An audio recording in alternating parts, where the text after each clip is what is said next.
Good morning. Good morning. Good morning and welcome. My name is DeWanda. I am the founder of YaNEEMA Healing Circle and the lead organizer for the Richmond and West Contra County, Contra Costa County Town Hall virtual reality that we're presenting today. I'm really grateful that you all joined us. It's been an exciting few weeks. We've talked to and engaged over 250 African Americans in West Contra Costa County, and we hope that many of them will be showing up today. We want to thank the Richmond Community Foundation, Healthy Richmond, the Messaging and Outreach Committee, and Kaiser Foundation for sponsoring this activity. We want to just let you know that we're here to bring information and to open up conversation amongst ourselves and our neighbors around the virus and the vaccine. The purpose of getting this group started was to be able to go into communities and have real conversations with people. We've also been able to record videos, and we have those online of some of our community members who were glad to share their experience and just to open up in conversation about the virus and the vaccine and its impact on the African American community. I'm going to bring online my co-host this morning, Professor Mickles. Professor Mickles, would you join us on stage, please? Good morning. Good morning. Good morning. Thank you, DeWanda. I certainly appreciate you introducing the exciting time that we're going to have today. I'd like to introduce our panelists. My name is Professor Mickles from Contra Costa College, Health and Human Services, and I'm so excited to be here today. So I appreciate the opportunity, and I am so looking forward. I am waiting in expectation for the wealth of knowledge that's going to come forth. I'd like to introduce to the panelists and to everyone who's in the audience some amazing group of people who will be joining this conversation. First, I'd like to introduce Reverend Dr. Marc Gandy, who has been organizing other pastors in how we can practice our faith amidst being unable to gather like we used to. Dr. Gandy? Good morning, everyone, and thank you for that introduction, Professor Mickles. I wanted to just say that I pastor a congregation in the city of Richmond, but I also pastor pastors in our district. And our district includes not only Contra Costa County, but some churches in the Sacramento County as well, and East Contra Costa County. And so I just like to say that it's a privilege and an honor to present to you this morning. Thank you. Thank you, Dr. Gandy. Next, joining our conversation will be Dr. Carol McKindley Alvarez, who is a psychology professor, amongst many other things, to talk about the psychological implications of enduring the pandemic and vaccine hesitancy. Dr. Alvarez? Yes. We can't hear you, Carol. Can you hear me now? Yes. Okay. Again, good morning. Good morning. I'm so excited to be here. Thank you, Professor Mickles, for that introduction. As what was stated earlier, I am Dr. Carol McKindley Alvarez, doctorate degree in psychology. I am a consultant throughout Alameda County and San Francisco, city and county of San Francisco. And I'm also the chief program officer in an organization that provides a myriad of services, but one of our services is a FQHC, which is a federally qualified health center where we provide vaccinations for our communities, which are typically people who are underserved and underrepresented. I am very happy to be here. Lastly, I am also an ordained minister, and so I'll be coming also holding a spiritual place in the room. Thank you. Thank you, Dr. Alvarez. We're looking forward to some exciting times. Joining the conversation is Dr. Sonia Sutherland. Dr. Sutherland and Dr. Mekuria will be joining us from the Contra Costa Health Services to discuss the medical questions and update information. Dr. Sutherland, would you go first? Good morning, everybody, and thank you for that introduction. I'm really honored to be here and to be a part of the panel. This is exciting. This is something that our community needs. We want to give you information. We want to keep you informed. We want to keep you safe. And most of all, I will be honest, I do want you vaccinated.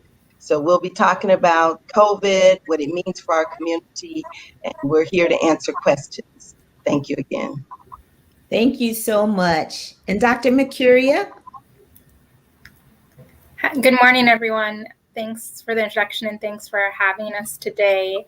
As Dr. Sutherland said, we're here to give you the information, give you the most updated information, and also answer any questions around vaccines and share stories to ensure, as Dr. Sutherland said, that I also do want to see as many people vaccinated as we can get. And so we're here to support and answer questions and give you information. Thanks again for having us.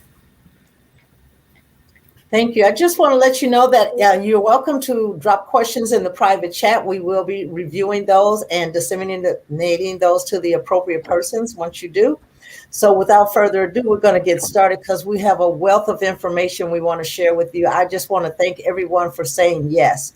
Their yes and my yes prepared us for this moment. We have worked the last few weeks to bring things together. We're all a little nervous this morning. So while you're out there, you guys send us some love over that chat. That would help the morning to go by. We thank you again for joining us. And I'm going to pass over to Professor Mickles to bring on our first guest. Awesome. Thank you so much. I am waiting in expectation for all the good information that we're going to share. And as DeWanda said, please use that chat. Please use that chat because we're seeing you. We're seeing you. All right.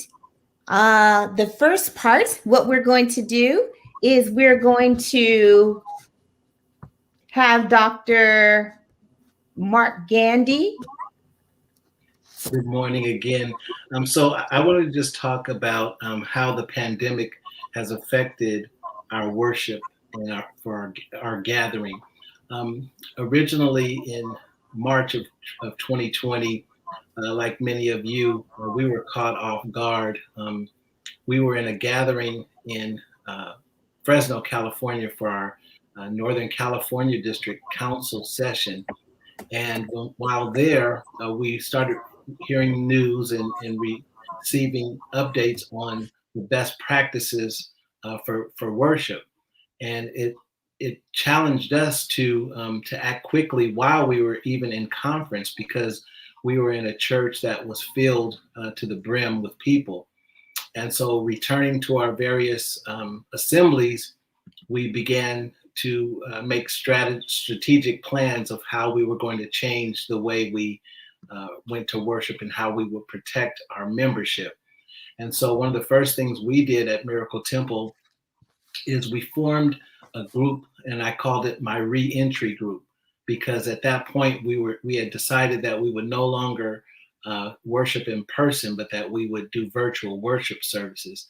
So the re-entry group, the whole purpose and for that group was to follow all the CDC guidelines and prepare for our re-entry date.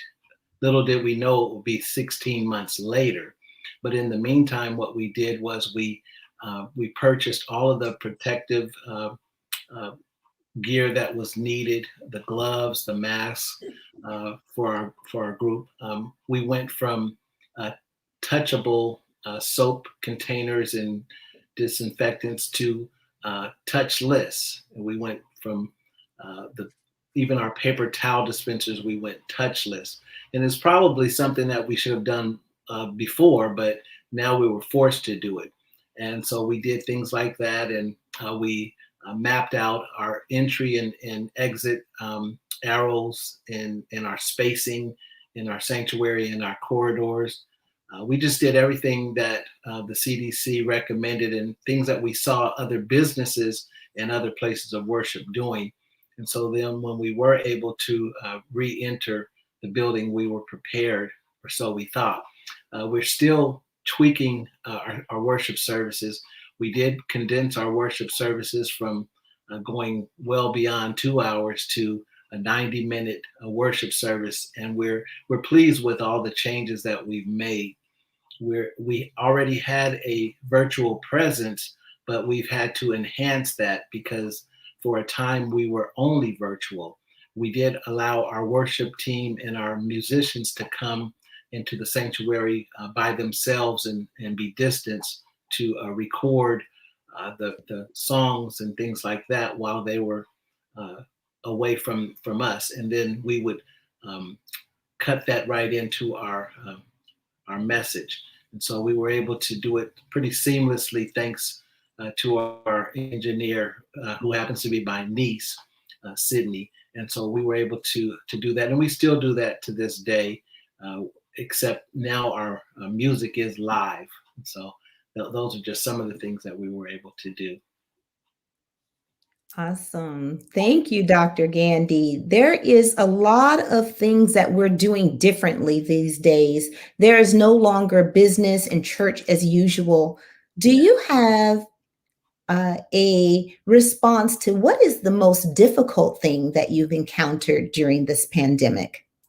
I think one of the most difficult things is not being able at times to go into the hospitals to pray for our sick members, and even sometimes to go to their homes to pray for them in person. Of course, we can do it over the phone, but there's nothing like seeing and touching the person that you're ministering to. So that's been a challenge. Yes, thank you. DeWanda? Dr. Gandy, I have a question regarding community, because we have African-American church has always been a place that we in the community could go to in the time of need. The church has been closed, like you said, for several months now, over a year. How do you see the church implementing itself in the communities, in the neighborhoods that the churches are sitting in? And what have those churches in the communities done around vaccinations and helping the people in those communities that are disproportionately underserved by medical teams sometimes to be able to access vaccines? Well, and that's a great question. Those are great questions, DeWanda. I would like to say that because the church doors have been closed during that time, we were never closed to the community. We would host events and use our parking lot as a way to enter and exit safely. We've had backpack giveaways. We've done our annual season of sharing, where we were able to give gift cards to families that were in need during the Thanksgiving for them to buy an entire meal for the family. And at Christmas, we adopted families and gave gift cards again. Normally, we would give the actual groceries and the actual gifts, but this year we wanted to do it a little safer, so we used gift cards. Also, for us, we've been partnering with other ministries and other organizations. I've been a part of the One Accord Project, which is dealing with pastoring during the pandemic. And we've had 12 Zoom sessions where we've talked to pastors and doctors and medical professionals, just so that we could be as informed as possible and share that information, not only with our congregants, but also with the community. And I'm pleased to say that on October the 9th, we will be a site for the vaccination. Miracle Temple will be a site for the vaccination. That's October the 9th?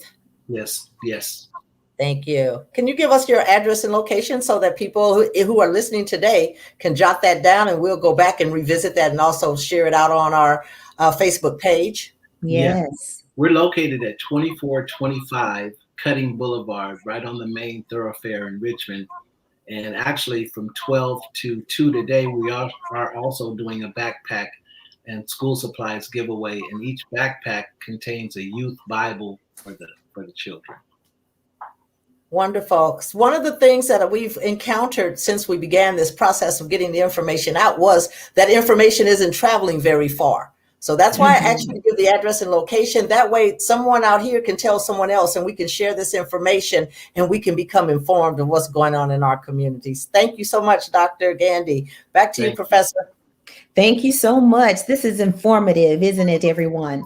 I had one other question for you, and that is, what would you like to tell other churches or places of worship that they can do to make it better when we come back to worship, the worship experiences? What can they do?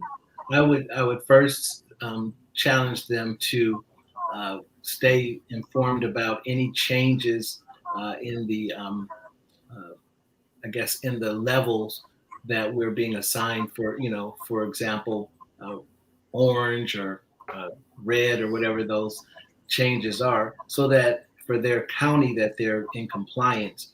But I would also challenge them to continue to require masks when indoors, and the social or the physical distancing, and all of those things that we've been charged to do. Yes. I saw something that was very disturbing.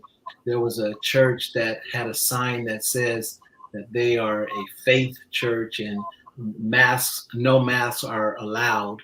And if you wear a mask, just stay in your car. And I thought that's just horrible information to share with the community, and especially with your own membership. So I would say make sure that you're following all of the guidelines that have been laid out for us by the powers that be.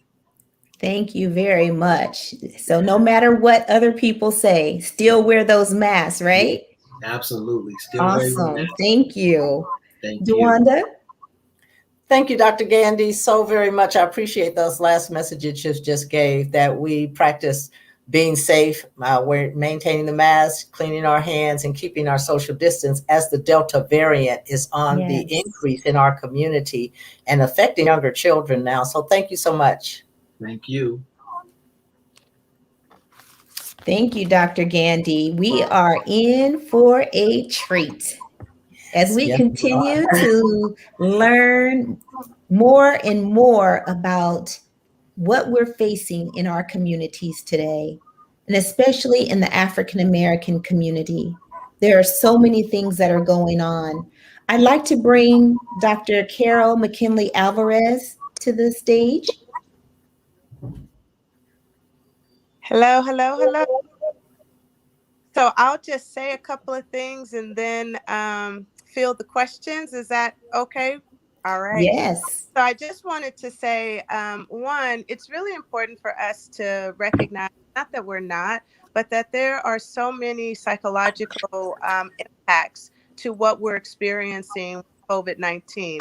I actually tend to say, and I've said this from the beginning of our pandemic, that we're actually experiencing multiple pandemics, right? We're experiencing the fact that we had to live and shelter in place, so COVID-19, but we also experienced civil unrest. We've been witnessing all kinds of social injustices. And so it's important for us to recognize, specifically inside the African American community, that African Americans are dealing with multiple levels of trauma, multiple levels of stress, and that it's okay to not be okay. That the reality is that as we try to better understand what's happening with this particular Delta variant, as we try to understand should we or should we not get vaccinated, people have not stopped living in some ways in communities that are experiencing all kinds of trauma. In other instances, the COVID pandemic has created high levels of loss for people in their lives, both losses that are connected to the pandemic and losses that were going to occur in one way or another in their lives. Likewise, people are questioning kind of what does going back to quote unquote normal mean to them. There are so many things with the shelter. We've had an increase of all kinds of family violence and community violence. So people are experiencing that level of trauma, then the unemployment, and the questioning about what they thought they knew and what they're experiencing now. So I just want to, reiterate, it is okay to not be okay, and also encourage us as a society, instead of creating an othering dynamic, meaning that we judge people who are afraid of the vaccination, who may have some incorrect information. Instead of othering, this is not the time to draw lines and to push people away. It's actually the time in which we want to show up in love, engagement, and understanding, because technically people having questions, especially African Americans, it's valid. We have a legacy of the ways in which our health system has and continues to invisibilize us. And I'm so happy that we have the medical professionals here who'll be able to really help us understand what we need. So please don't other. Let's walk in this side by side and collaborative and engaging. And that's going to help us be able to address some of the psychological challenges that we're facing as a community around this experience with all of the pandemics that we're walking through. This is so important. Dr. Alvarez, I don't know if you can see the chat, but there's a lot of people who are saying that even in people's own homes, there's a lot of civil unrest.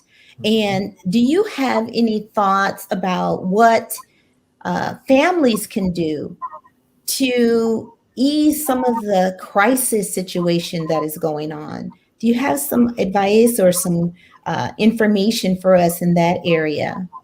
Well, I want to say that, every family's experience is very unique. And so it depends on what the crisis is and what the polarization is connected to. But I think that it's important to normalize the fact that what happens when we get put in an unknown situation is that fear comes up. And fear manifests itself in so many different ways. And in our families, unfortunately, what learned is we're more likely to be hurtful to the people that we feel closest and safest to. And so we may show up just fine out and about, but when we get home, all of the fear, all of the frustration, all of the anger, all of the hurt, all of the sadness starts to manifest itself. So it's important for us to recognize in a family dynamic that everyone is going through some kind of emotional response to what we're living through right now. And how do we walk in this in a way in which we connect, we stay relational and connected versus push people away. So be conscious of your emotional response. This dysregulates us on an emotional level. So be cautious around when you're feeling your highs and lows emotionally. If though the situation is indeed unsafe, then people need to go and find safety. They cannot stay and say, I'm going to be able to be the conduit to make everyone happy, and I'm going to hold everyone's emotional issues and be the container. Safety is important. And so they may need to remove themselves from that family dynamic in order to be able to create a level of psychological, emotional, and physical, and also spiritual safety. Thank you for that. Thank you. Such great wealth of information. DeWanda?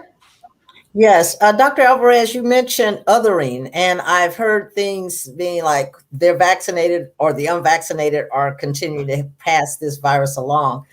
But I also want to back up on societal gentleness as a whole, especially around people who have lost loved ones during this time and haven't been able to memorialize or funeralize the grief that we are living with as a collective. I know this is getting long, but although the silence in the community about COVID, because I've known people who have gotten this virus and they are not speaking out and saying, I'm infected, I need to isolate, or, the fear, the stigma that's going along with this right now. Can you talk a little bit about those items, those sessions, please? And before you go, if there are any questions from our listeners, please put them in the chat room and we'll try to catch them as they come in. Thank you. Sure. Go ahead, Dr. Alvarez. Sure. I think that so there are my mind multiple ways in that question that you were asking. First of all, othering is common in our society. We tend to stigmatize difference. Instead of us seeing that difference is just that different, we see difference as being bad, and we then polarize ourselves. And you're either good or bad. You're either on my side or you're not. And that actually makes us sicker as a society and as a community. I do understand that there is fear and that we have research that supports that it's important for us to get vaccinated in order for us to be able to outlive this particular virus. This is not the first time that we've experienced something like this in our society. And so we have research that we can fall back on to be able to understand the importance of vaccination. We also have research that shows the ways in which we, again, as African Americans, have not been loved with inside experimental projects. And then we have people who truly have concerns around what is in that vaccine that you're getting, and are you just blindly following it? One of the things I wrote down in my notes is that it's okay to question. With that we should be celebrating the fact that people are questioning. We should be celebrating the fact that people are wondering, and that they are not so quickly jumping in and so quickly saying, okay, I'll do it.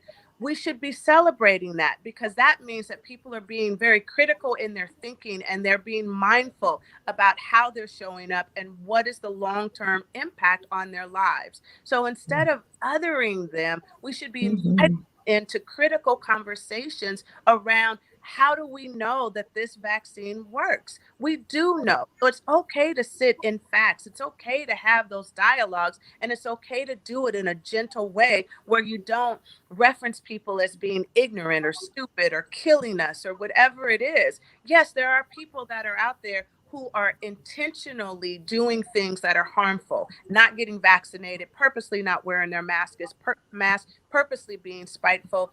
But that's not the majority of people who are questioning. They're questioning out of fear. So we want to take away the stigma. We don't want people who then get COVID to feel like they can't tell anyone, because we're going to judge them and we're going to make them feel bad for getting the illness. And I do want to say, even as often as we talk about COVID, for that 600 plus million or 600 plus thousand people who have lost their lives, and so that's millions of people who love them, who no longer have them. Every time we talk about COVID, it's traumatizing. Every time there's a news media, every time there's something where someone's life has been lost, it's traumatizing. It is important for us to create space for people to grieve. It's important for us to create space to be knowledgeable and gentle and understanding that conversations are enlightening and necessary, and also for some people are so painful and saddening, because all they're thinking about is what if, what if, what if, what if. I hope that answers at least some of the parts of that question, DeWanda. Yes. Wow. Thank you so much, Professor Mickles. Yes, this is so enlightening. I also have been hearing quite a bit from different individuals who have contracted COVID about the shame. Mhm. Now, our mental health is so important, as you shared. So, can you speak to the shame of individuals feeling like they can't share that with anyone, or they won't talk about it because of the shame? One of the things when the pandemic started, people were confused about the difference between social distancing and isolation, right? And that people were isolating versus social distancing. And we had to really make that clear, that you want to understand that isolation is actually detrimental to your health. And there are ways and stay actively engaged with people without isolating. I know you two may wondering, where am I going with this? Well, people who have shame, people who are made to feel like they're bad people, who are made to feel like they caused this on themselves. Yes. There is shame that happens, and they pull away and they isolate. And isolation is so detrimental to our well-being on all of our holistic levels. It's so detrimental.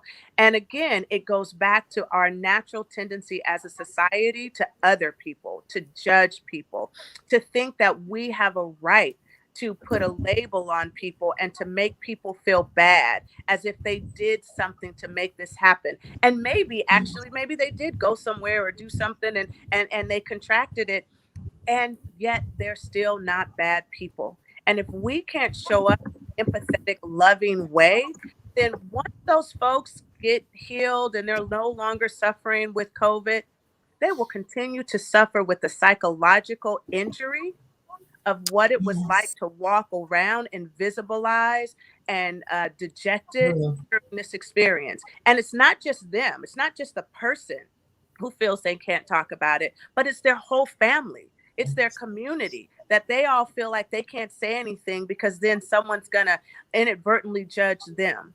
We've Yes. got to be able to create space for people to reach out, for people to stay engaged, to stay relational. We cannot push people into a shame, blame corner in which they psychologically fall into themselves and they are no longer able to actively engage because of what we've done to them, not because of what the virus did to them. Yes. Wow. I just am so excited about all the information that you're sharing and that we're sharing today. This is a real conversation, everyone. The conversation has to happen and that needs to continue.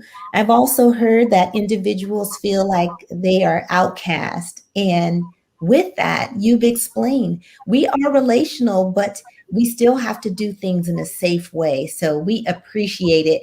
And I know that there's some things in the chat. And let me just mention, I am without my prescription glasses. So if I don't see your chat, I apologize. DeWanda may catch it.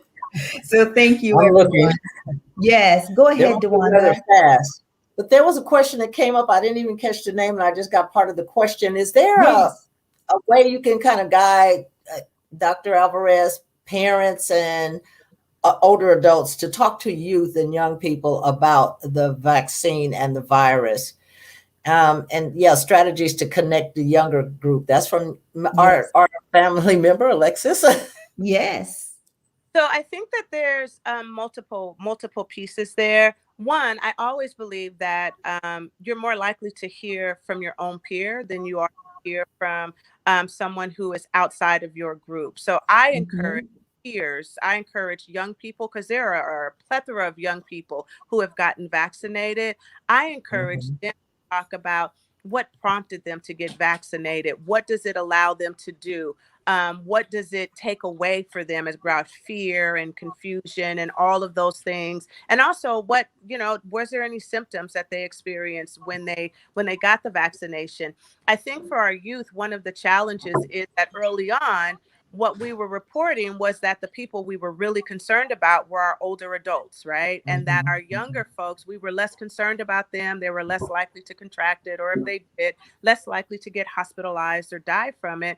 And now with this new Delta variant, we're noticing like, no, that's not the case. And we are now, I don't want to say scrambling, but in some ways, that's what we're doing to say, oh, we need everyone to get vaccinated. We need our young people. We need our youth. And so I think that for family members, it's a conversation with them around why is it that I'm a healthy young person? Why do I need to get this vaccination? And to talk about how the vaccination can help them. I know we have a pediatrician here who will be able to talk more about that, but how the vaccination will be able to not only keep them safe, but that even if they if they contracted it, but they were asymptomatic, they could still spread it to their loved ones. And they don't want to be the catalyst to be able to spread this from one person to another, to their family members that they love so dearly.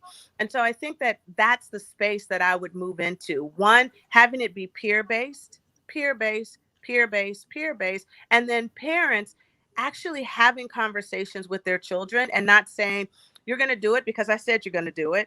But having conversations to educate their children, because then they're more likely to then educate their peers and to help them understand that I did it. It's okay if you do it too.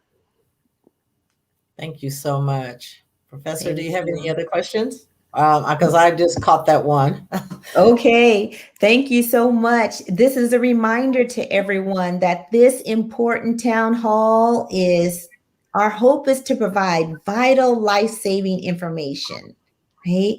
As well as gather critical information from the African-American community. So keep sending those chats in and we will catch them. And we thank you so much. Dr. Alvarez, the other last thing that I would have, do you have any suggestions for the African-American community on how to take care of their mental health during this pandemic and the variant? So I wrote down, now I'm moving my little tablet in front of me because I always love to give tips, right? It's important for us to have tips on what to be able to do. So some of it I've already said in the pieces that I've articulated, which is one, the first thing is to not other, to be welcoming, relational, and engaging. The next one that I wrote down is important for us as African Americans to be informed. And we need to be informed by people who know and understand us. Please do not believe everything that you see on social media. I know that we all are great in investigating things and putting memes on, and all of a sudden that becomes our truth. But we need to be informed in a real way, but again, informed by people who know us, because who we are as a group is very different than other groups. I also put down for us as African Americans, it's okay to ask questions. It's also okay for us on our psychological level to say, yes, I have been psychologically impacted by what is going on in this time. I have been. My mental health has been impacted. We want to make sure that we do our social distancing, but stay connected. And the last thing I wrote is that we should validate people's fear. I don't mean validate it in the sense to say, yeah, what you believe is true. But the only way that we can actually have a conversation with someone is if we first acknowledge that their emotional response is true for them. Yes. And then be able to move accordingly in that conversation. And then lastly, it's okay to seek support. Please seek support. There are all kinds of therapeutic services that are out there. During COVID, some of you know that my family had a loss and we lost our daughter, our youngest daughter. And I went online, received telehealth, looked up a great online mental health service for grief and loss, and had 8 sessions. I'm not saying that's the only amount of sessions you need to have. And boy, did that was a life changer for me. Yes, we need to be mindful of our health.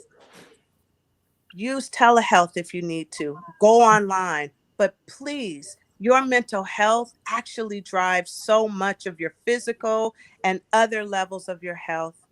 It's okay to seek help. Thank you so much, Dr. Alvarez. Important information for us all to use. And even as a professional, we all have to check our own mental health. So thank you so much, Dr. Alvarez. Thank you. Thank you, Dr. Alvarez. Great being with you this morning. Before we move into our next segment with our medical providers, if there are some questions that have come up for you, please type them in. We will read those off and try to get some of those answers for you before we move on. We also want to make mention that on the Facebook page and in the Facebook group, African American, the virus and the vaccine, we are doing interviews with people in the 30-year-old age group that you might want to take a look at and hear what they're talking about. And a few of them have actually experienced COVID, and some have chosen at this time, even after experiencing COVID, not to vaccinate right now. And as Dr. Alvarez said, that's important that we do not other one another. It's important that we have these conversations that we're having today that will open up an area where we can talk with one another in community and in our families without the shame and blame, that people won't have to walk through these moments by themselves, that we will become more compassionate and understanding and informed on what we're addressing in the African American community. Professor, do you want to add anything?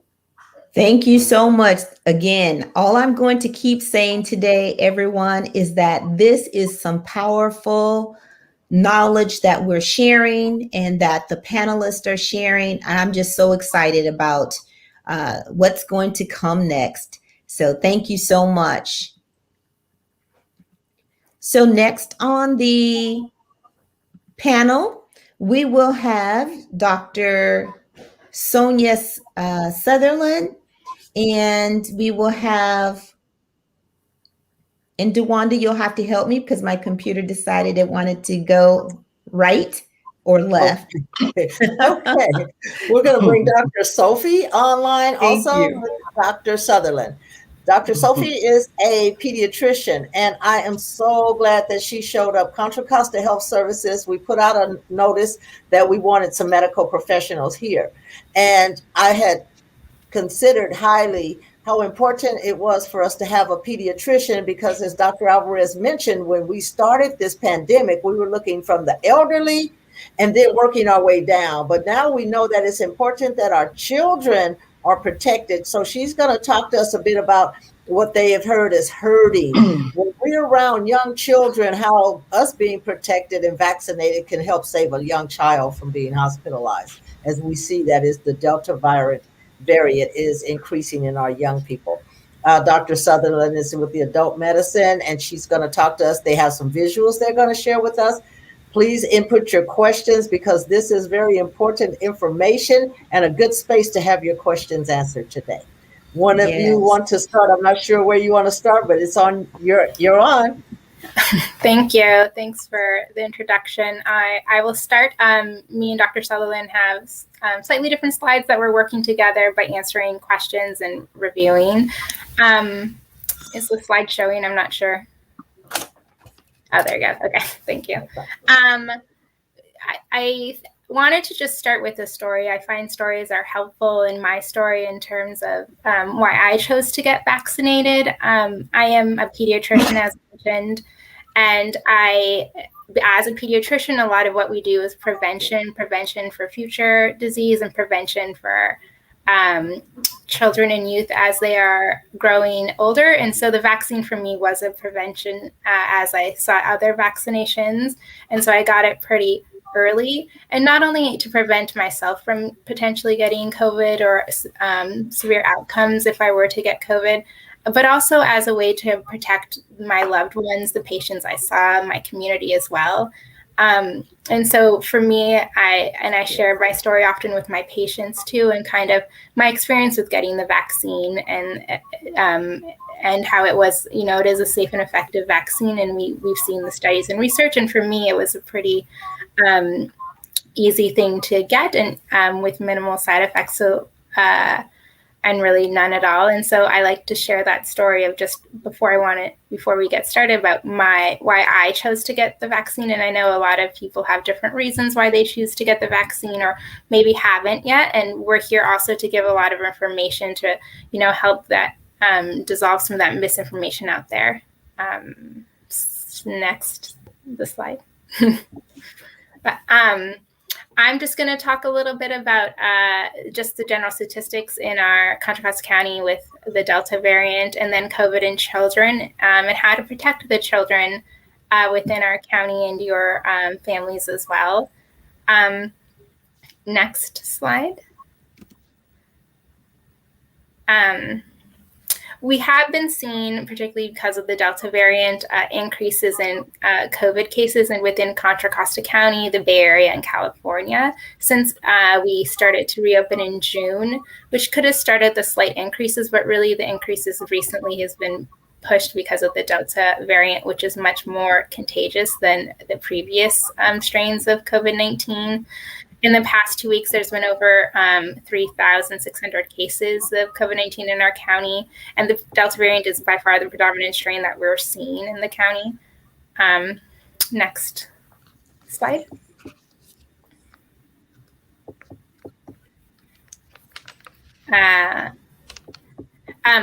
We also, in addition to seeing increases in cases, we're also seeing increases of hospitalization dramatically within the county by 300% in just 1 month. We were in the low 50s in terms of COVID hospitalizations in the beginning of July, and now we're almost at like 180s of individuals who are hospitalized with COVID-19. There's been a similar surge of new cases, as I just mentioned, and the case rate has increased quite a bit. Because of all these changes in case rates and seeing Delta variant as the predominant variant, we in our county began requiring masking indoors again in public spaces, regardless of vaccination status, more to protect everyone who is within the space, particularly if unvaccinated individuals were in the space as well. We also are requiring many different groups to get fully vaccinated, which includes first responders and individuals who work in high-risk settings either vaccinated or get tested weekly. And California now requires healthcare workers, state employees, teachers, and school staff to show vaccination or get tested at least once a week. And this is, again, to protect those vulnerable populations that they may be working with, and to either test because of the Delta variant and how infectious it is, or really to get vaccinated. And we have seen that the vaccination is very effective against the Delta variant in terms of preventing severe, actually, next slide. I think I have a slide on this.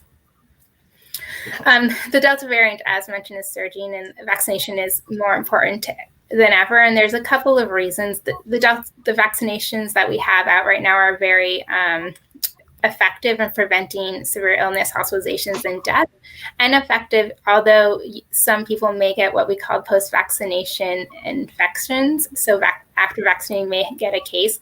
Their cases are generally mild, and the vaccine has been very effective in preventing severe illness and hospitalizations and death. And it still is generally very good at preventing just getting infections in general.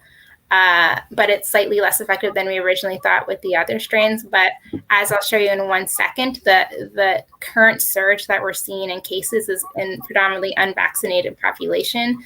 And as we see increases in case rates throughout the county, we expect to see increases in all populations. So a little increase in the vaccinated population as well, which is kind of expected. And if we see increase in vaccinations, if we see an increase in vaccinations, it really decreases the cases generally in the county, so decreases also the chance of spread within communities. And this is a graph that we have on our website, and so you see there's two lines. The green line is the unvaccinated population line, and the blue line is the vaccinated population line. And you see that this current surge is really being pushed due to the unvaccinated population in different and all that, with increasing cases in the unvaccinated population, or just generally in the community, we do see some more post-vaccination cases, but still at a really low level. And so the vaccine's working really well still in preventing cases, although still possible that some people get some cases after being vaccinated, but really preventing hospitalizations, preventing severe outcomes, and even preventing death. And we've seen that with our county data. We've seen that in California, and we've seen that throughout the Bay Area as well. So very important in preventing bad outcomes. And then we also, can vaccination protect children? Children currently cannot get vaccinated. Only teens 12 and older can get vaccinated. And so in order to really protect people who can't get vaccinated for whatever reason, whether or not eligible, such as children, it's important to vaccinate the people around them to less likely to get the infection, to spread it to the kids as well. And additionally, and as talking to even teens, or when the vaccine becomes available for younger children, although it might not seem like it, teens do see their parents and families as role models. And so if people around them aren't getting vaccinated, aren't kind of doing other preventative measures, they may not think they need to or take it as seriously. I know there's been a lot of talk in terms of COVID-19 and the Delta variant in children. And Sonia, or Dr. Sutherland, does have some slides in terms of case rates in populations, but we have been seeing an increase in case rates, not in children really, in the young adult population, so like the 18 to 40s. Children, we've seen cases, and because we're seeing an increase in cases within the general population, that means we will see more increases in children as expected, because there's more cases in the population, and children is a large portion of who's unvaccinated within our county as well. And so that's kind of why we're seeing increases in cases. The Delta variant is much more infectious as well, but we've seen that vaccination, face mask, and other things are still effective in preventing spread. We haven't necessarily seen more severe outcomes in children, but in comparison to previously, but you never know if someone were to get COVID, and even a child, although their symptoms may be minimal or they may be asymptomatic, they may spread to others and not know it, or they may get more severe infection requiring hospitalization.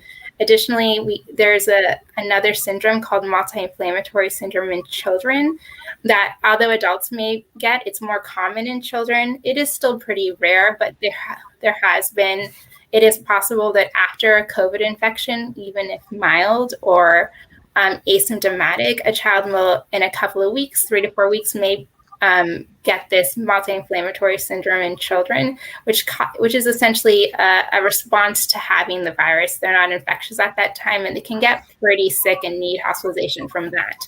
And we don't know who may get that, who may have worse outcomes, even young children. And so it's important to protect them by getting everyone around them, as many people as can, vaccinated. Next. Dr. Sonia Sutherland has a couple other slides that she'll review, and I can also take any questions, but go ahead, Sonia. Okay, before Dr. Sutherland comes, we're going to go and take a few questions, and we have quite a few people online here. Professor, did anything come up for you while Dr. Sofe was sharing with us? Yes, thank you, Dr. Sofe. When you were going over the information, and we're talking about children right now, how are you seeing the children relate to what's going on? How are the children understanding what's going on? Yeah, I think that they definitely understand what's going on, and I think it also depends on their family, what's been happening with their family, and kind of the information that's been given by their family. But their whole life has really changed in the past year. They weren't in school. They had to learn to wear masks if they were going to daycare or outside, depending on the family unit as well. And so they really understand that what's been going on in terms of COVID. And they really, depending on what happened in their family, there's been a lot of, within our communities, a lot of loss, a lot of changes. And so they weren't maybe seeing their friends as often. And so they're definitely very much aware of what's going on in terms of COVID. Maybe they became an abroad. And so, and I mean, it is also a trauma on them as well. The year has been hard for them. All age groups, young children, teenagers, particularly teenagers. And so I think they're very aware of what's been happening and what's been going on. And I think peer-to-peer interaction, as they can have it, whether virtually, has been helpful in terms of discussing the past year, what they can do. And when teenagers, in terms of vaccination, we do have youth ambassadors that have been posting on our county Instagram that are young adults, teenagers, and young adults that talk to the different populations about their experiences getting the vaccine in the past year and what it's been like for them. Thank you so much. Dr. Sofe, this is DeWanda. I wanted to ask about underserved communities, people of color, specifically in the African American community, where parents are more than likely first-line responders and workers who have the kind of jobs that they cannot do from home.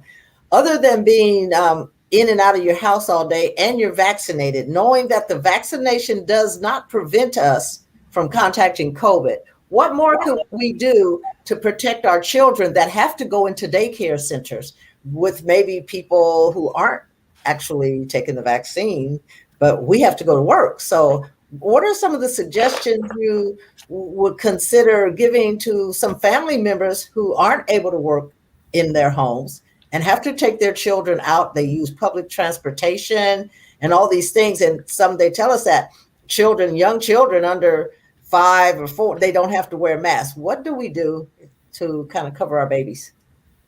Yeah, I think that as they're going into the different areas, young children, usually we say less than 2 don't wear masks, although even a little older, we see kids wear masks on their chins and stuff. And so kind of as much as you can within your own setting, getting like a controlled pod if you can, or a daycare. Hopefully the daycares have a lot of prevention guidelines that they have in place that includes kind of cohorting children into one daycare. The adults wear masks. They do a lot of hand hygiene. And then also they follow all the kind of the guidelines that are out there. So we have seen that daycares have been pretty safe, and it's been limited in terms of how many kids they will take into one classroom or daycare setting to ensure that it's a protected environment for children as well. Again, if I know that it's hard, you don't know the other family statuses, but if you, as much as you can get vaccinated to protect your children as well, those are kind of the things they do. In terms of going out in public, it's the same kind of things. The adults have the protection layer. They wear the mask. They're vaccinated. If their child can get vaccinated, they're social distance as much as they can. As many activities are outdoors as much as it can be, depending on, the weather as well and other things going on. So there's many layers and many layers of protection in children. And so that's what we kind of think about. And vaccination is in the people that can get vaccinated. And when vaccination is there for the children is one kind of piece of the layers of prevention for childcare, schools, and daycares. Thank you. Marvin, I saw that you put in the chat that children do not like vaccinations, shots, or anything. Have they thought about sugar cubes or gummies or instead? That's a question from the audience. That would be great. Unfortunately, the way the vaccine works, and maybe I should talk a little bit about the vaccine, because I know there's some misinformation in terms of what is in the vaccine. There's two different types of vaccines out there. There's the one-shot Johnson & Johnson vaccine, which is slightly different than the Pfizer-Moderna mRNA vaccine. So I'll talk about them both separately. The Johnson & Johnson vaccine, both of them take a little piece of the virus, and it's not a live virus, it's just a dead virus. So they're not giving you a virus that's alive, although some vaccines are made that way. They're taking a little piece in the Johnson & Johnson, putting it in kind of something to help your body react and give it memory in terms of what it saw and build that immune response, which is just a memory, and helping you fight off if it comes into contact or if you're exposed to it. So your body will recognize it if you get the vaccine, and then you'll kind of then fight it off so you don't get the infection. The mRNA vaccine works similarly. It's just made from a different component of the vaccine, of the virus, and then they kind of put it in the vaccine. The vaccine, like other vaccines, just have something to help preserve it, and then help to just put it in the component of the vaccine, but it's nothing else. It's just the virus and then kind of standard vaccine components like all our other vaccines. And the mRNA is, some people call it a newer technology or a vaccine, but it's actually been studied for a very, very long time, and why they were able to kind of come out with these mRNA vaccines soon. And they've gone through a lot of different regulations, and I know it's under the EUA, the FDA approval, but it's been given worldwide. It's been given within the United States, and they still are proven to be safe and very effective, both through the different types of vaccine. The mRNA is 2 doses, and the Moderna's and the Pfizer are slightly different. Can I just make a comment? Yeah. This is Dr. Sutherland. Yeah. I think that's really important what you're saying. And I know a lot of people have had concerns that the vaccine appeared so quickly that we're not sure if this is good, but exactly what Dr. Mekuria was just saying, that there's been research for years. COVID is part of that SARS family of viruses. So they were already working on a vaccine to address these types of viruses. And what they were able to do was just take the additional sequencing from the COVID and add that. I mean, I have a research study from 2018 that included Dr. Fauci, where they were working on vaccines for SARS. And so that's why it seemed like it appeared quickly, but we've been trying to fight against this family of viruses for years. Yeah, thank you, Dr. Sutherland. And they at this time, they can't deliver the vaccine differently. It would have to just be in the standard way that the vaccine is given in the arm, similar to other vaccines. And we have a lot of information. I see some comments. I'm just going to respond. We have a lot of information we have a lot of information on our website at cchealth.org. /corona, one second, coronavirus.cchealth.org, and we have a whole page on vaccination. Additionally, the CDC has, and maybe I can drop the link in the chat if I know how to do that. Let me figure it out. But the CDC has a lot of really good information on vaccination, how to talk about vaccination with your family, and the information that is actually researched and studied, and kind of the vaccine in children as well. And so I will try to see if I can figure out how to put that in the chat. If not, I'll send it out. Thank you so very much. Thank you. That was very informative. I just want to respond to Mel B, who said her and her husband are having some different views on their 13-year-old getting vaccinated. She mentioned the othering. Instead of othering him, what material can they share to persuade him?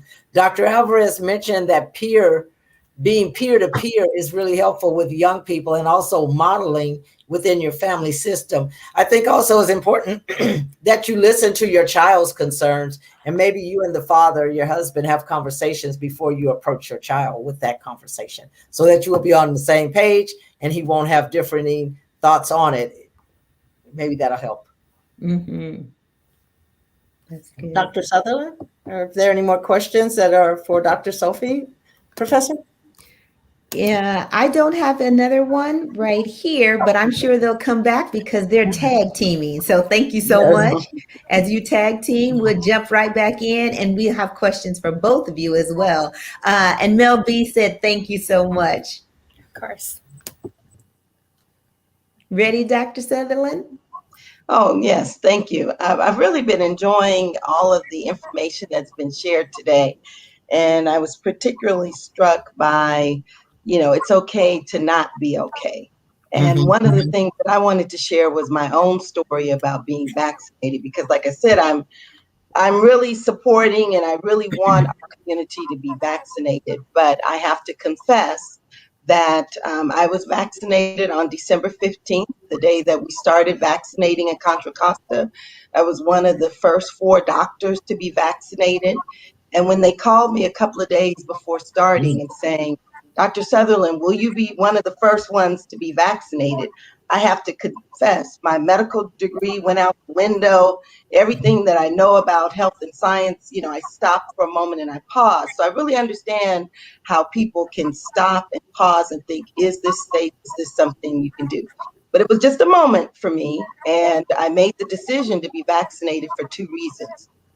Number one, I have spent my whole medical career wanting to prevent disease, wanting people to be healthy and well and live your longest and best life. And so for me, vaccines are an important part of prevention. It's what we do for many illnesses to prevent. So when that moment later, I thought, this is prevention. Yes, I would take the vaccine. The other thing that helped me to feel more secure is that they've been studying this for a long time. And again, this is not new information, something that just popped up. And in the research trial, specifically for the COVID vaccine, there were 75,000 people that participated in these research trials. And so for me, I thought, wow, 75,000 people have already taken this vaccine. None had died, none had serious hospitalizations, and we hadn't heard anything on the news that made them pull the vaccine. So for me, I felt like 75,000 people have already taken this vaccine and essentially done pretty well. Yes, I will take the vaccine. So I just want you guys to know, if you're still trying to decide today, that in this world, there have been over 4 billion vaccine doses that have been given, as well as in this country, at least 350 million doses have been given. So if you're waiting to get in the line, there are billions of people that have already gone through successfully. And so that's what I want to say. I'm glad you're here. I want to make sure you're informed. I want to make sure you're safe. And I do want everyone to be vaccinated, but at least be safe and be informed. And I think I'll go to the slides now. Thank you. We can go to the next slide. So what I'm going to talk a little bit about is COVID, the herd immunity, and the Delta variant, some case information, some of the side effects from vaccines, and then, of course, how you can get vaccinated and how you get support. Next slide. So one of the things, I hear many people say, why are we still dealing with COVID? It's been, almost 2 years. I don't understand what's going on with this. And so I want to explain that term, herd immunity. I'm sure everyone heard that term, herd immunity, at the beginning when the vaccine was coming out. And what we wanted to do was get enough people vaccinated as early as possible so we could contain and hopefully eliminate the COVID-19 virus. But unfortunately, we did not get enough people vaccinated to contain COVID. So at the top where you see herd immunity, you see the blue people who are those who are immunized. You see some green people who are not immunized but healthy, and then you see COVID show up, the red. So when you have herd immunity and COVID shows up, there's a lot of protection there because it can't bounce off of people. So it goes away essentially. And so you see to the right that you're not having additional COVID cases because you've got enough people vaccinated under herd immunity that it can't take hold. At the bottom half of the slide, for the non-immunized, you have green people who are not vaccinated, and COVID shows up. And then to the right of that slide, you see what happens. You get more COVID cases, you see deaths pop up, and you see fewer of the healthy people because of the not enough people being immunized. So this is one of the reasons that now COVID has been able to mutate, and now we have the Delta variant, which is more contagious than COVID-19. And at this point, we wanted to get up to 90% of the population immunized for that strong herd immunity. Now we have about 50% of the United States population has been vaccinated, and about 74.8% of people in Contra Costa County have been vaccinated. Now, I'm not telling you the story so you could say, well, forget it, there's no point in me being vaccinated. No, it's still very important for as many people as possible to get vaccinated so we can continue to contain and try to eliminate the COVID virus. Can we go to the next slide? I wanted to share some of the data from Contra Costa County. So these are new cases by race and ethnicity. The second bar from the top is Black or African American. And as you can see right now, the COVID cases that are popping up in Contra Costa County are higher among Black or African American. This is why we're talking to our community today. This next slide is looking at the age range here in Contra Costa developing COVID within the last 30 days. And the fourth bar from the top, it's ages 19 to 30, and the one right below is ages 31 to 40. So our cases are popping up in those right in that young adult, early middle age range. And so exactly what was mentioned earlier in the beginning, we focus so much on the elders and on those who were high risk at the beginning of the vaccine, that a lot of the people in the middle range, our young adults under the age of 30 felt like, I won't need it. But now we're seeing again, with the cases that are popping up, Delta variant spreading, we're seeing more cases popping up in that younger age range. So once again, it's really important to be informed and hopefully make a choice to get vaccinated. We can go to the next slide. So one of the things in Contra Costa County is we're supporting our African-American communities. We have this hashtag, We Save Ourselves. And I want to talk just a little bit about YaNEEMA, which is one of the principles of Kwanzaa, and how it is our responsibility to keep each other safe during the COVID-19. We want you to be safe, we want you to be informed, and we want you to be vaccinated. Why? Because our community in your church, if not enough people are vaccinated, your community in your church cannot fight off COVID. Your community in your community pool, your parks, your schools, the barbershop, the beauty shop. If not enough people are vaccinated in that community, even within your home, you're at higher risk for getting COVID. So we want to save ourselves, and we want to take that responsibility to, of course, be vaccinated, but of course, to wear masks at all times, and follow the CDC guidelines, hand washing, all of those things to keep our community safe. We have to save ourselves. Next slide. So just talking about the vaccine, because I know many will ask, what are the side effects? Again, I was one of the first people, so I didn't have information when I took the vaccine. But there was definitely pain at the injection site. So with the first dose, I did have pain, didn't have a lot of side effects. The second dose, I did have more side effects in terms of fatigue. I never had a fever. Some people get fevers, some get headaches, some get chills. I did have the chills and fatigue with the second dose, but it was short-lived, a day or two, and then it went away. And we are advising that if you have some side effects, take Tylenol. You can do that, or you can even take a Motrin to help you with the side effects. But most people do pretty well, minimal side effects with the vaccine. And actually, when you have side effects, it can be a sign that your body is developing those antibodies to fight off COVID. So a little bit of fatigue, chills, headache is just a sign to you, yes, the vaccine is working. It's building up your immune system. You're getting a response. So you're ready if you encounter that real COVID vaccine. You're already ready to fight it off. Next slide. One of the things we hear people ask a lot, do vaccines affect fertility? So let me just say no. That's the answer. And there's a longer description here, but the answer is no. There's no evidence. And even though it wasn't specifically studied in the vaccine trials, there was no loss of fertility reported among the participants or among the millions who received any of the authorized vaccines. Next slide.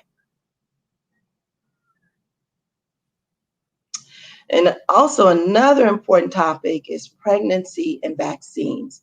And if you're pregnant, if you're breastfeeding, or you want to have a baby, you can get a COVID-19 vaccine. And in fact, we really want you to get a COVID-19 vaccine to protect yourself and to reduce risk of preterm birth, to prevent severe infection, and to give those antibodies that can pass along to the baby and to protect the baby potentially after birth. So how can you get a vaccine? So there are lots of ways. All our county-run vaccine sites accept walk-ins, so you can come there without an appointment. You do not have to live or work in Contra Costa County to get vaccinated. People under the age of 18, though, must have a written consent and be accompanied by a parent or guardian. And we have mobile vans that go out. We have church sites, just like was mentioned earlier by Dr. Gandy. A lot of places where you can get vaccinated. And here's our website, www.coronavirus.cchealth.org/get-vaccinated. And my photo is actually on that website. I actually got vaccinated on the first day. So where else can you get vaccinated? You can go to the pharmacies, other providers, Kaiser, John Muir, La Clinica.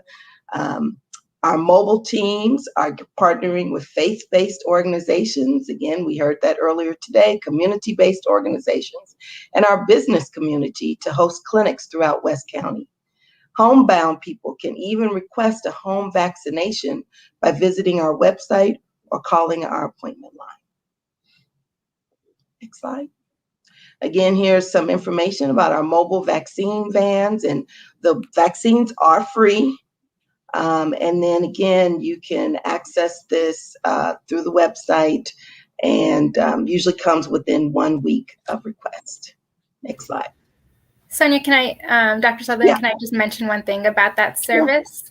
So if you have people or a group of at least 5 individuals who want to get vaccinated, you can actually request our mobile team to come to you. And so this is what this is talking about. And so if you get a group of people, or whether that's with a your faith-based organization or another group or just a group of people, you can definitely request vaccination to come to you as well. Great. So we are definitely available. All we need is for you to call us and request. And then how can you support? Again, spread that word as we're doing. Visit our website for the most up-to-date information. Help your neighbor. Share your experience and let them know how they can get a vaccine.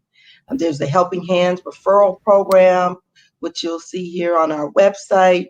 You can follow us on social media and share. We have Instagram account, Facebook, and Twitter. All of these addresses are on the screen. Dr. Sutherland, could I mention one thing about the Helping Hands referral program? The Helping Hands referral program is new this past week, and as there's the link on our website, and as we heard in conversations today, that the most powerful thing is peer-to-peer discussion, sharing experiences. And so in understanding that, the Helping Hands referral program was started and actually pays individuals to refer patients to, or your friends to get vaccinated. And so if you go onto the website, it'll go into more description on that. So if you talk to someone about getting vaccinated, they go get a vaccine and complete the vaccine series, you get $100 essentially. And so if you look on our website at Helping Hands program, you can learn more on how to do that.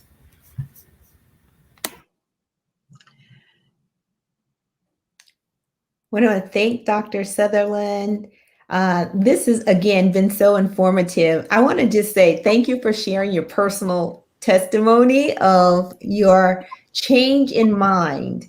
And all of us in our communities have had a loved one or someone very close to us.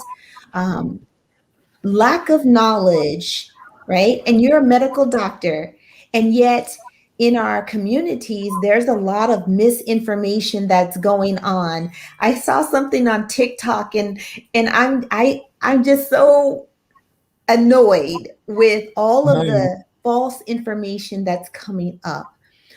Is there a way that you can think of that can combat that? What can we do to combat that lack of knowledge and allowing our community to say, you know what, maybe I'll look for more information and maybe I will consider the shot now. I was a naysayer as well. It was because of lack of knowledge, right? I was a naysayer and now my whole family has been vaccinated. So is there something that you can think of that will allow us to combat that negative information that's out there? It's a really great question. And I will say that I have a large extended family. And so I have some members of my family, and we just had a family reunion virtually. So we talked about this in our family reunion. So, it's very interesting what motivates individuals, right? Some people, they want to stay well. So I'm one of those people that, I want to live my best life and stay well. So I'm always interested in eating healthy, preventative health. So there are people that are going to respond to that. There are some people that, they're scared straight. They always tell us the best time to get someone to stop smoking is when they've had a heart attack and they're in the hospital. That's when you really hit them. So a lot of times we're telling people, which is very true, we're seeing real rise in COVID cases right now. We're seeing people that are in the hospital that are unvaccinated. We've shown you the data. I've had loss in my family. I've had family members that have, passed away from COVID. I have a little cousin in a hospital right now with the syndrome that Dr. Mekuria talked about. So it's very real, but everyone responds in different ways. So my answer is that to share your story. I think the more we talk about it, the more we bring it in casually into our discussions in the church, in our community centers, in our grocery store. You're standing in line. You never know. You might be able to talk to somebody about that. And I think just sharing information and trying to direct people to those sources of truth, the CDC, the Contra Costa website, your healthcare providers. We're here to give you informed and honest answers. Would be my answer. Thank you so much. I'm just smiling because of all the information that's been being shared. I'm going to turn it over to DeWanda because I have lots more questions and I know there's going to be a part 2. So I am excited. DeWanda, you better take the screen right now. I'm here. I wanted to bring up a couple of questions that came up before we even got online regarding transplant persons. I'm a living donor and I struggle with getting the vaccination. I struggled. So I had someone ask about the booster and the third shot. Are booster shots the same as a third shot? Or is there something for people with immunocompromised systems that are going to be taking a third shot versus a person like myself who may just take a booster? They're the same. So booster and a third shot is the same thing at this time. And so it'd be essentially the same dose. The FDA, so the organization that reviews what has been approved in terms of the COVID vaccine, actually just had a meeting this past week and approved a booster, so a third shot for individuals who are severely immune compromised. And there is a specific list of what that means that they are reviewing. They haven't put out their full recommendations, and so we're reviewing what that will be. But soon, for severely immune compromised individuals, booster shots will be available. So would that go for those that are less severe with not yet their immune system? Okay. Not at this time. There's no recommendation for that. Yeah. Thank you. That was just for some clarity. And we mentioned some numbers, and I don't know if anyone can respond to this, but you said 74.8% of Contra Costa County is vaccinated. Would you know how many that leaves unvaccinated in the African-American community? Because I know we have hot spots in West Contra Costa County. So are there any numbers, or how can I look up that information? Let me look real fast on our website. We have all the information on our website, actually. We have the data. And I think it's broken up by ethnicity and race, but let me check for you. Okay, and while you're checking, I also wanted to ask, I see you, Dr. Sutherland. I wanted to also ask the other variants of COVID, because I'm sure there are more than this Delta, but the Delta happens to be the most rapidly spreading at this time. This is correct. And they have tested, most of the hospitalizations are due to the Delta variant, yes.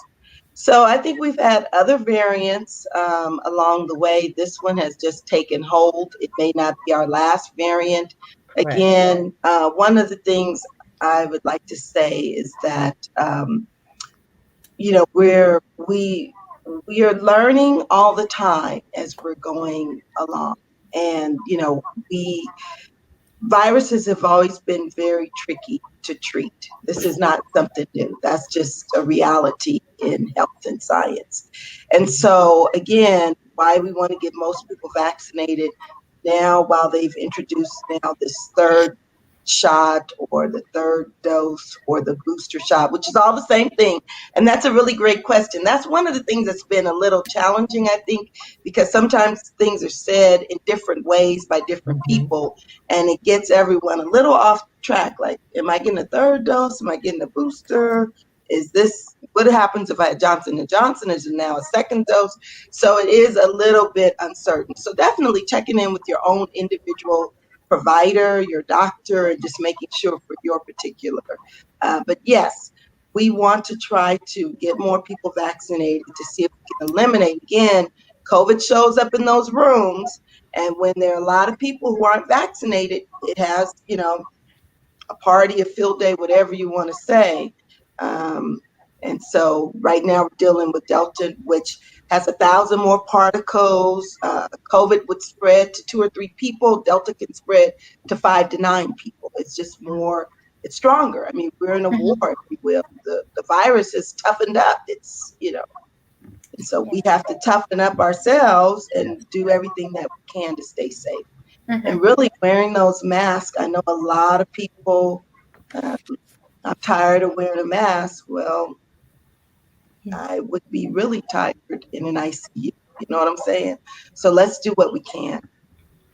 I'm going to try to cover a couple of more questions. Someone put in the chat box the dashboard for Contra Costa County, so you can also look up information there that you may want to know about the variants that are taking place right now, and also the statistics around our own communities.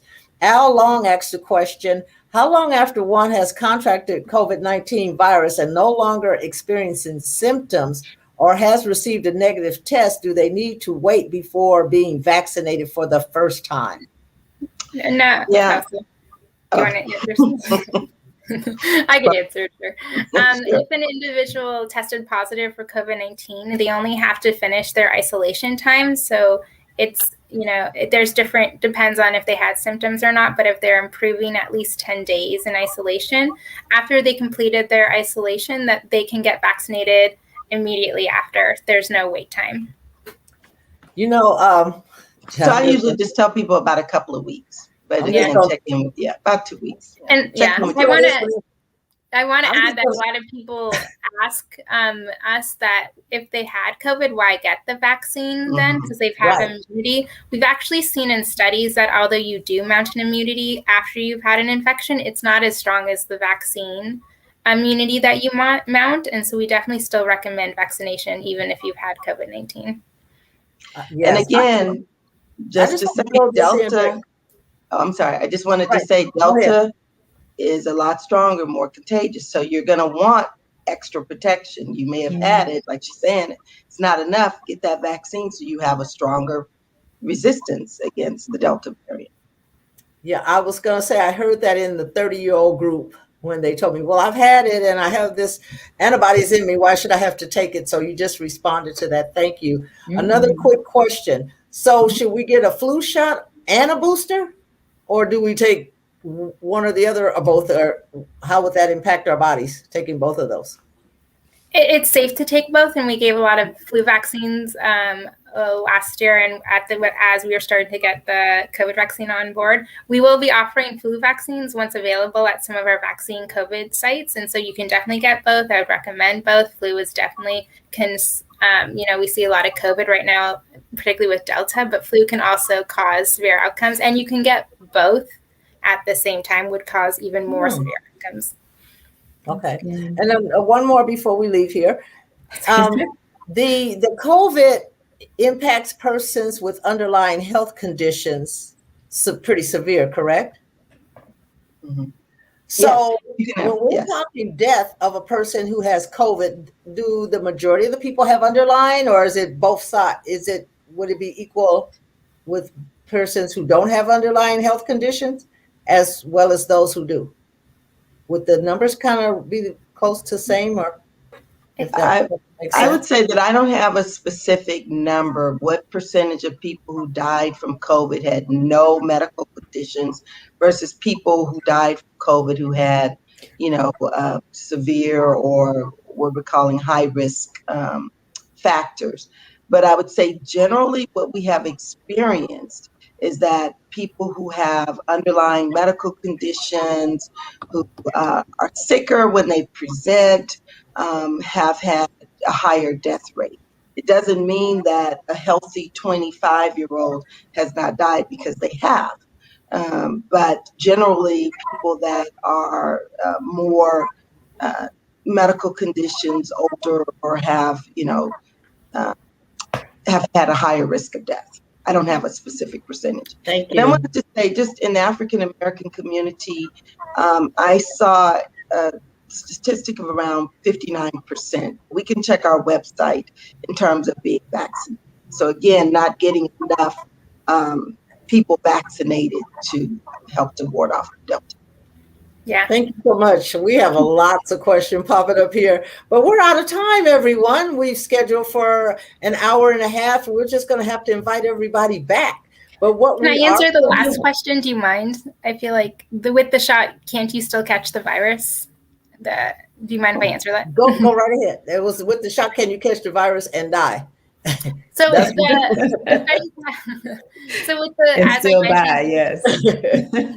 as I mentioned, with even with vaccinations, we are seeing some what we call post-vaccination cases, and that's particularly because of the Delta variant, but particularly because we are seeing a lot of cases in the community, and with more cases in the community, you expect to see more post-vaccination cases. We haven't seen really who we're seeing dying and hospitalized from COVID-19 at this time is people who are unvaccinated. And the vaccine is really good at protecting against death and severe outcomes like hospitalization. And so you're less likely to die from COVID if you have the vaccine is kind of the underlying, even if you get a post-vaccine infection, which is maybe possible. But if you have the vaccination, you're less likely to die from COVID. Thank you. That was one of my reasons to be vaccinated. This is amazing. At this time, could we bring all of the panelists, our distinguished panelists, together before we close and they can make their closing comments?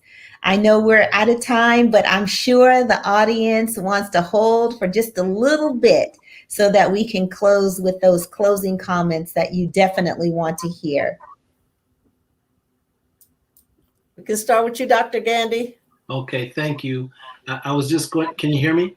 Yes. Yes. I was just going to say, with the little statement that I gave earlier, the more information that we have, the less fearful we are to receive the vaccination. And when we all work together, we'll all win together. Thank you. Thank you. Thank you. All right, who's next? Dr. Alvarez? Yes, I can go next. I'm full. That's all I can say. The information, the gathering, this opportunity, it's been a awesome opportunity to come together and share. I'm full. Thank you so much. Thank you. Thank you. Dr. Sofe? Thanks to everyone for letting us come and talk with you, to really give you information, to help you feel informed and to help make a decision for yourselves and your community and loved ones. And thanks again for having us. Thank you. Dr. Sutherland? Just wanted to say also, it's a pleasure to participate in this. When we see patients and we have that one-on-one interaction, that's great. But, having the opportunity to really share with a large number of people, we're here, we want you to be safe, be informed, and be vaccinated. And thank you. Thank you so much. Professor McNichols, I'm sorry, why did I add that Mac on there? Professor McNichols? That's quite all right. I will answer. Well, I just want to say thank you as well. The distinguished panel, I am full. I still have questions, and I know that DeWanda, you will share more information about the next time, but I am so excited about everything that took place today. And I know that the audience benefited. I benefited getting more information, and seek knowledge, seek knowledge, seek knowledge as we're in this together. So together we stand, and divided we will fall. So please get vaccinated and make sure that you get real information. Thank you, DeWanda, because your dream is a reality. Thank you. Thank you all. I have so much love for you right now. I just want to let our audience know that this has been a labor of love, and we're really grateful to have you all here joining us today. I've had my personal experiences with COVID loss, and the struggle is real. We hope that you have been informed and that you will consider and really contemplate where you are, what conversations you should have with your family members, and the next steps in becoming herd immune so that we can be out again in our communities with one another. On August the 20th, we will be having a community listening session for the community members who were here today to speak specifically about what we heard this evening. And this will take place at 6 p.m. on August the 20th. We will be sending out invitations to that, and we hope that you will all join. We will do some small groups so we can have deeper conversations about this to come into a truly informed decision about what we do next. So stay tuned. Follow us on African American, the Virus and the Vaccine Facebook page for information on vaccine sites in our communities and information from CDC, HS, and also WHO and also CDC around the virus and the vaccine, especially in the African American community. I'm DeWanda from YaNEEMA Healing Circle, and I'm really grateful to be here with you all today. Thank you so much for participating. Yeah.